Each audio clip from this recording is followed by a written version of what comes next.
Hello, everybody. My name's Anthony from Healy Teach. And, today what we're going to talk about here a little bit is walking through depression. And, well, first of all, I wanted to go over some of the facts. As you know, I've gone through a lot of different things. And I recently have gone through what's called TMS, or magnetic stimulation.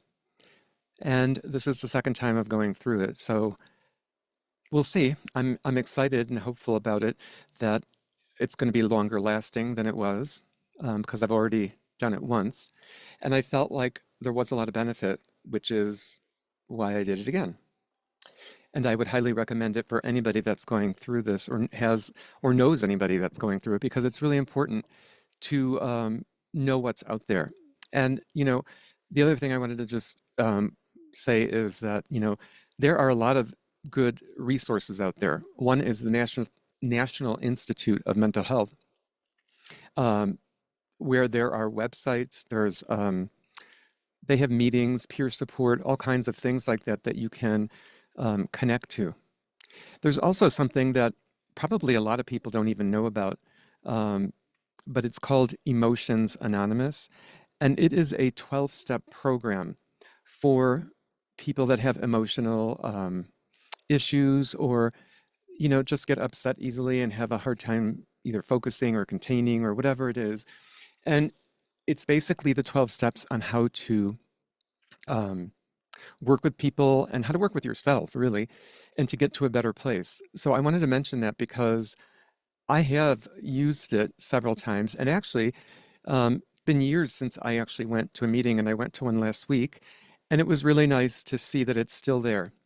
And it's a national program, just like anything else, but that it is all over the country, the US,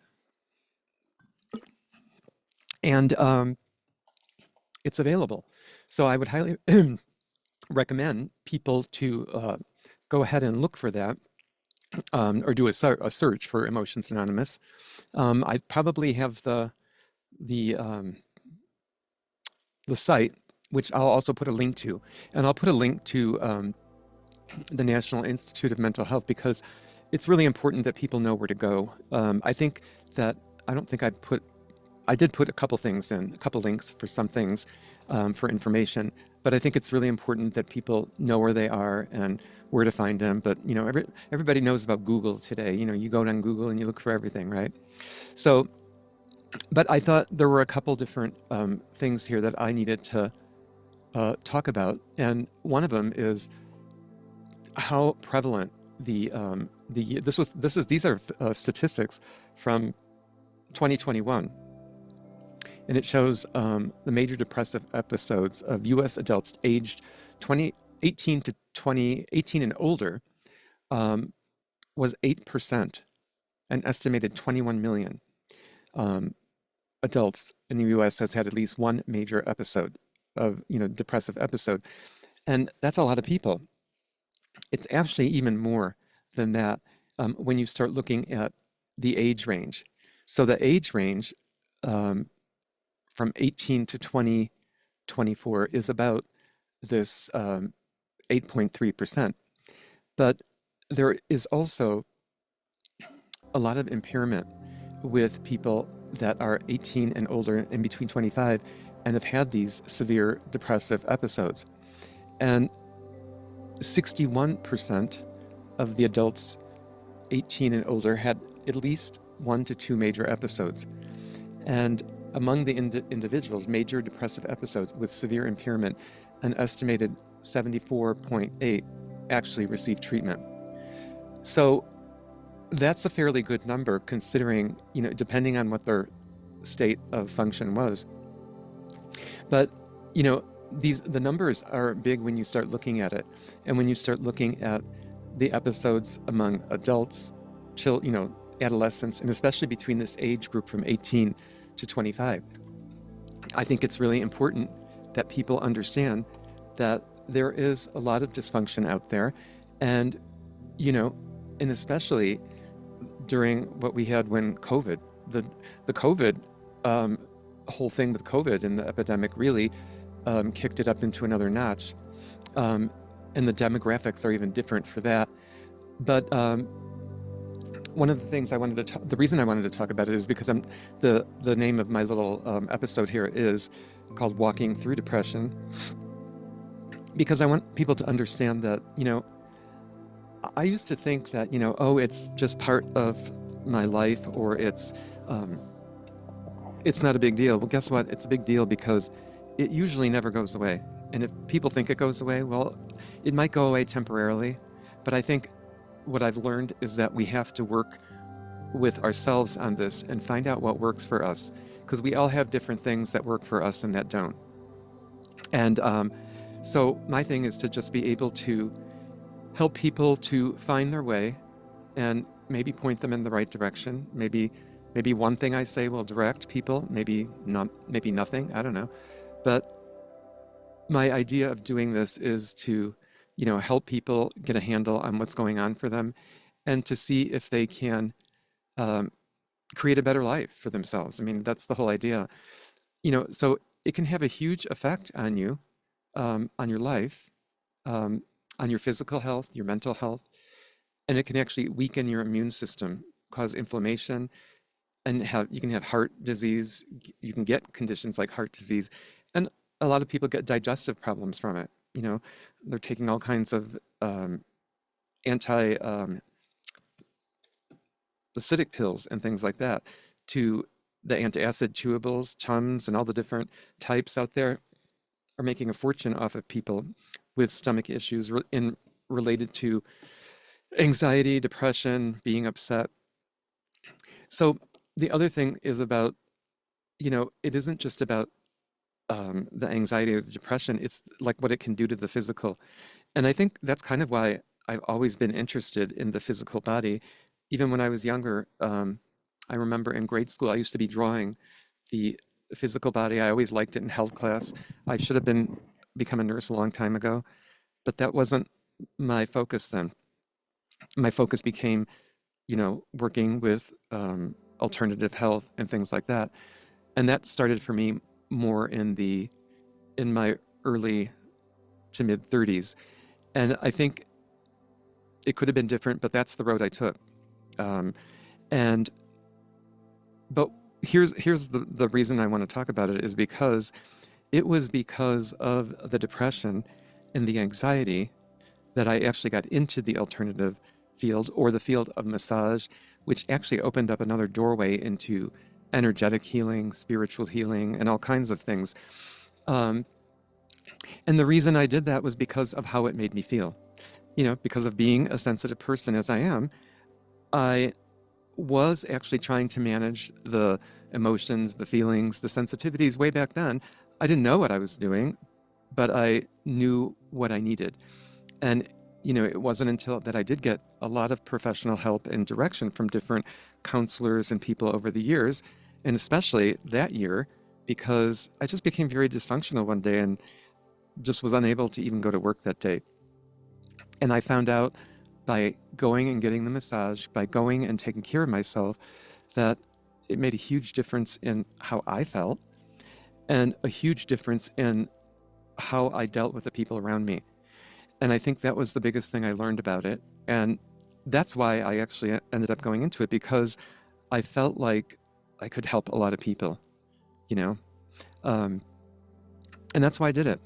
And I have helped a lot of people, thousands of people over the years, with different forms of healing, physical, spiritual, um, directing people to find their own mental health counselor or whatever. Um, and the reason is because, I'm coming up to the next point here about it, is it's because of the depression and the anxiety. Because when you feel in that state of depression or anxiety, it can lead to these feelings of hopelessness. And yes, there's all these different types of medication and ways to manage this: positive affirmations, lifestyle changes, lowering the stress, doing the breathing exercises, um, cultivating the hope for the future for yourself. But really, and it's about being mindful. There's a lot of things over the years that have happened and changed over the past like 35 years as far as health, healing modalities, and even alternative healing modalities, and how they have actually come into more of the Western medicine or in the hospital. Um, I didn't ever think it would get to some of the things that it's moved to. So it's a good thing. Um, so, but that's one of the things I wanted to talk about is that, you know, looking back at some of the stuff that I went through just a few weeks ago, I was looking at this and, I put a list of things that I went through. And I think as I start to look back at it, I can even see, even when I was probably under 10 years old, I was having issues and not really knowing how to deal with it. And, you know, but you do the best you can when you're that age. And, but it also manifested usually for me in a physical way, in a stomach ache, throwing up, being upset, blah, blah, blah, whatever it was, having a hissy fit over something. Um, and, you know, the, you know, my mother and father, I mean, they had their own issues. They didn't know what the hell to do. Or, I mean, they had never been to a therapist or, um, I think they just didn't know how to understand to take care of this type of thing because they couldn't take care of it in themselves because they were never taken care of.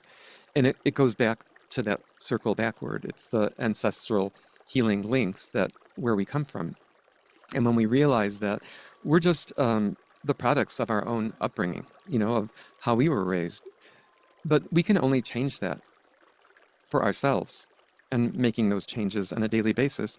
And I think when I look back to see some of the things that happened, even just as a child, there were a lot of big things that happened, major events. Um, I remember my grandfather dying. I remember going to a lot of wakes as a kid. They would take us to them. I guess maybe they don't do that as much today. They used to freak me out, actually, going to a wake and seeing a dead person. Some of the people I didn't even know they were friends of the family or cousins or distant relatives or whatever they were. But that was my upbringing. I was raised Catholic, so this is how they did it. You visited the body for the very last time and all of that. And you know, it becomes the ritual and you understand it as you get older. But as a kid, you're like, what the hell? And it can give you nightmares if you're not, if you don't understand why they're taking you, right? So, but for the most part, um, it wasn't that so much, but it was the little things that added up. It was the um, emotional issues with my brother. It was the not being able to take care of the inner conflicts that I felt. Um, Probably never. I mean, in those days when I was a kid, I'm not sure if they had medication or not, and they probably did, but I didn't even know what I was dealing with at that point. All I knew is I got sick a lot. It was stomach aches, and it was a lot of different stuff like that, which, over the years, it exacerbated and became different, which like I said, pushed me into more of the self healing, more of the alternative healing. So I think it's really important to discover these things and to find them for yourself and to find what works. And so that's my talk on mental health, physical connection, depression, anxiety, and hope. And my hope for this is for people to get out of it that there is always hope in the end, but you do have to work for it. It doesn't just happen. It's a it's a lot of work actually when you have these issues. Just as anybody will tell you, if they've gone through alcoholism or any type of drug addiction, all of these things, smoking addiction, all of these things are addictions. They are things that people try to use to help to cope, but they actually get you into more trouble than they help.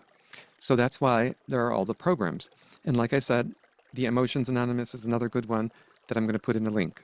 So um, anyway, thanks for listening today.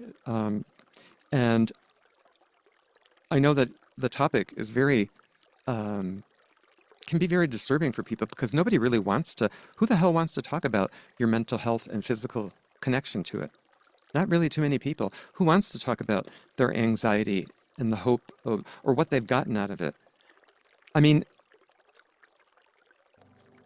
but that's what it's about. It's about learning, because that's what we all are. We're all just learning our way. And I've been looking through some journals recently, and which I'll speak to that at another time. Anyway, thanks for listening, and talk to you soon. This has been Anthony at Heal Lead Teach talking about walking through the path of depression. Thanks.